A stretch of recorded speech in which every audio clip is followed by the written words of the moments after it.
like to thank everyone for coming this evening and for all the extraordinary recommendations we had for the prizes this evening. My name is Mary Goudie. I'm a member of the El-Hibri Family Foundation, and I'm a Roman Catholic, and I'm so pleased to be part of the foundation.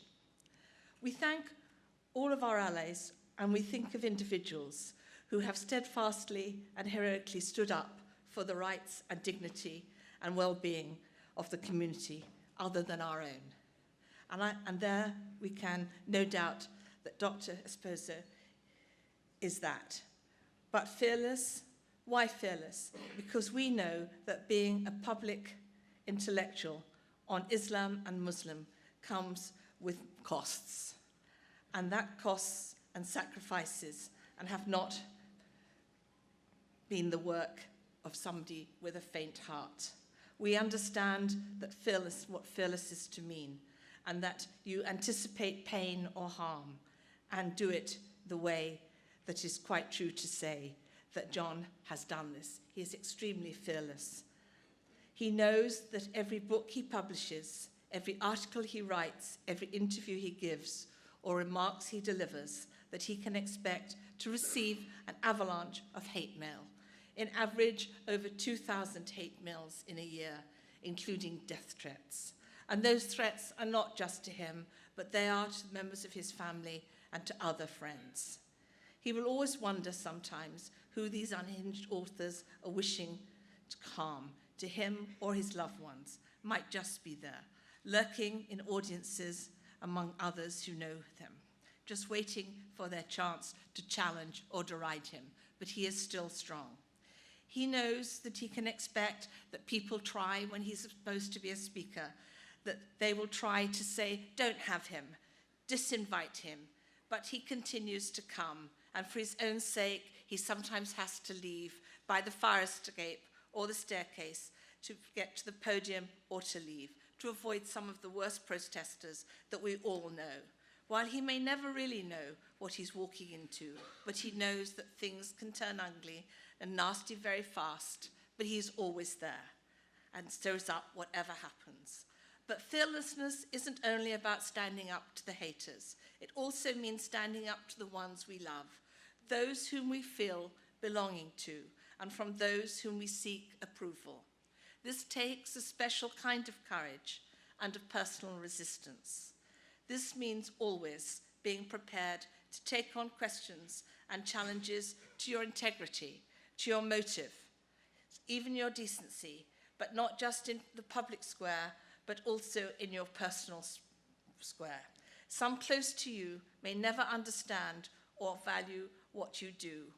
Even as a young scholar, his chosen field to study, his colleagues who treated him sometimes like an outsider or an apologist. And even if you never imagined picking this path, when did you find yourself there? In the trenches, in the front lines, you stayed. You showed up. You didn't give up or give in, decade after decade.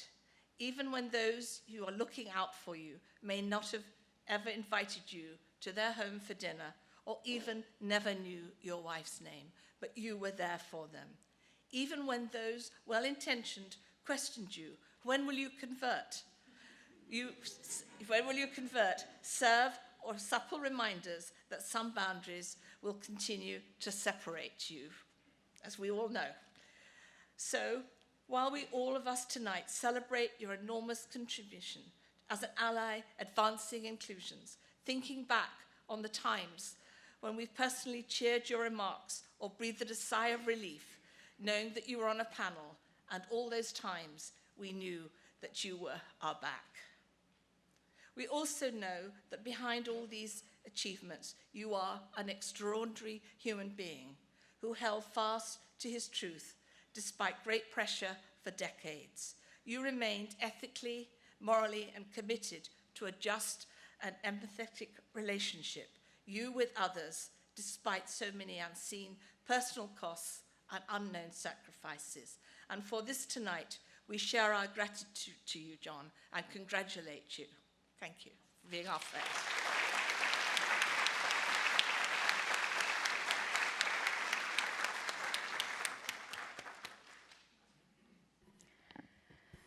Assalamu alaikum, peace be upon you. Bismillah ar-Rahman ar-Rahim. I am so honored to be here presenting this award to my dear, dear family member, Professor John Esposito. You heard about Fearless, and I'm going to tell you about allies. Allies support, they invest, and they amplify your voice. And I can think of no one more deserving of this award than Professor Esposito. I met John 12 years ago. I had just moved to DC. I had just started a job at Gallup as head of the Muslim Studies Center. I wasn't yet 30. No one do the math. I just appeared here, didn't know anybody. I'd never written a book. And I was going to be co-authoring my first book with a legend. You can imagine this scenario today or any other day where, with such a difference in experience and expertise and reputation and accomplishments, that I may have felt that I was not an equal. But John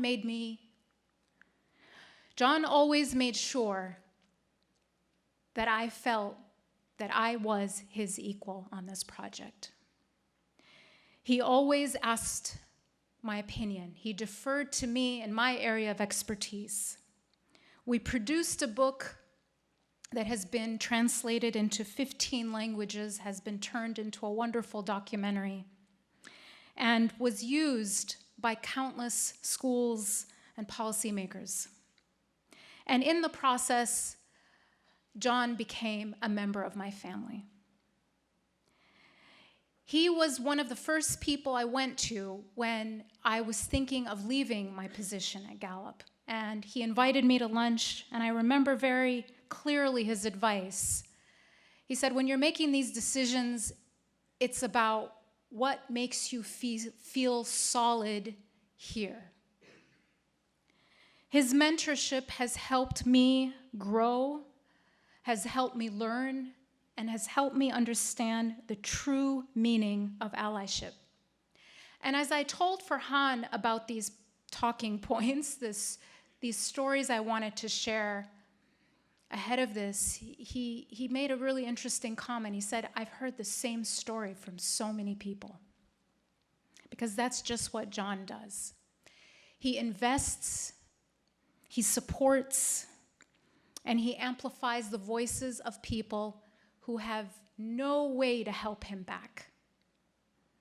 It is with the greatest honor that I stand here congratulating my good friend. And now I'd like to invite Farhan and Nancy to present the award. I'm very honored to be this year's recipient.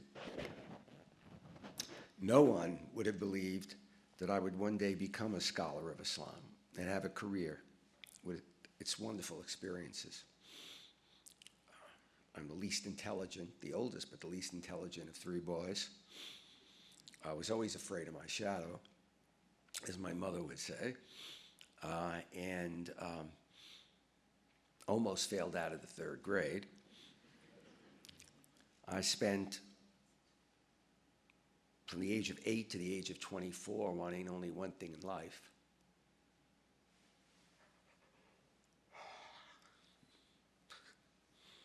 Which was to be a priest, Capuchin Franciscan. I was with the Capuchin Franciscans for 14 to 24 years. They were great years, but they were also years that had their frustrations. So my life was basically to be a Franciscan. I left at 24. I tried teaching high school. I wanted to go to grad school, but I thought get kids when they're really young, you know, and I really discovered that I really didn't like them, I mean, at the end of the day. We had homeroom at the end of the day rather than the beginning of the day. So I said, I'll be right back. And I meant I'd be right back. I went in. I thought, oh, what the heck? I put my coat on, my hat. I go down the stairs, and there's the nun waiting to catch kids sneaking out of school. I just doffed my hat and said, "Goodbye, sister." And then I had an epiphany. I didn't need the Holy Spirit. Epiphany came, this isn't for you. So I went to graduate school and I studied Catholic theology, and I was a young Catholic theologian during Vatican II. Those were really great years during that period.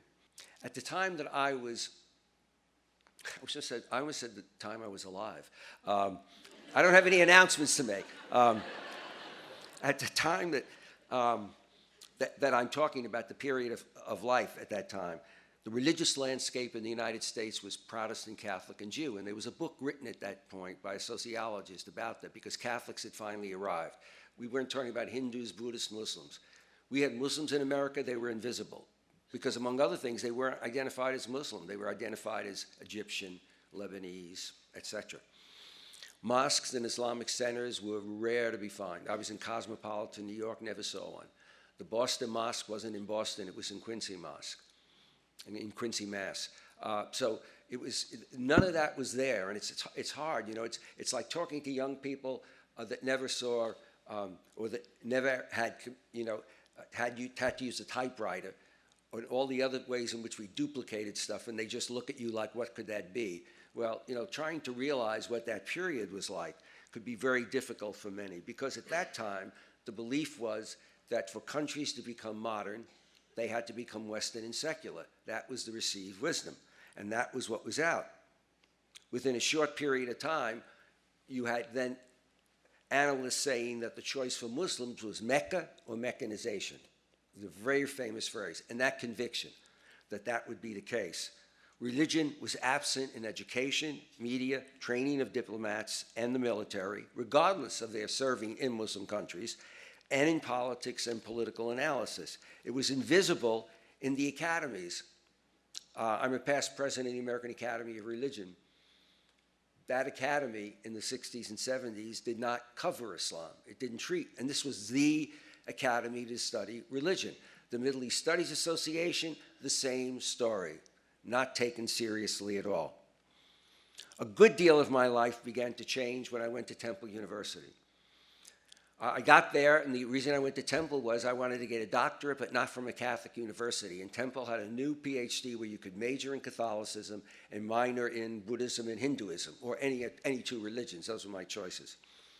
I had a lovely Hindu, sweet guy. I did a paper, and he said it could be a dissertation.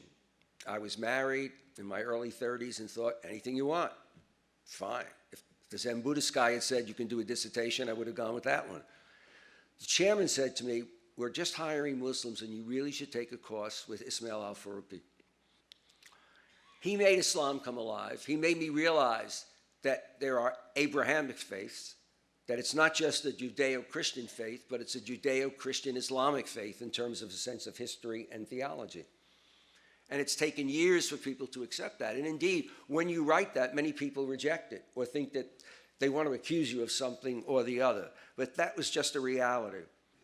That whole world changed with the Iranian Revolution. That which was motivating me to study Islam, much of it seemed to be crumbling with the Iranian Revolution, because Iran held us hostage. It's where Americans engaged with Islam and Muslims. And it's through that lens that Americans came to see Islam, and it's through that lens that many Americans have continued to see Islam. What Iran did is, for me, to give me a career and my first Lexus. But it didn't do much for Muslims. There's a fair trade there. Because when you finish in Catholic theology, there's something. You finish at the time when nobody's interested in Islam, there's nothing. It brought a chance and allowed me to play a role that I never thought I'd have a chance to play. And it wasn't a role that I accepted. I just backed into it. It was who I was, it was what I was going to become. But when I reflect on it, the main reasons why I am who I am are not simply me or what I did. They're my parents, who were incomparable parents, not just because they were my parents. Lots of our friends always came up because my parents were the kind of people they were. And they taught me not only by what they said, but how they acted. They were Ismail al-Faruqi and his wife Lois, who made Islam come alive for me in ways that I could have never imagined. They were all the Muslim students in my class. I had a unique opportunity. At least 80 to 90% of the students in graduate school came from different Muslim countries. And last but not least, they were my wife, my partner, my best friend, my wife of 53 years, and who's celebrating her birthday tomorrow.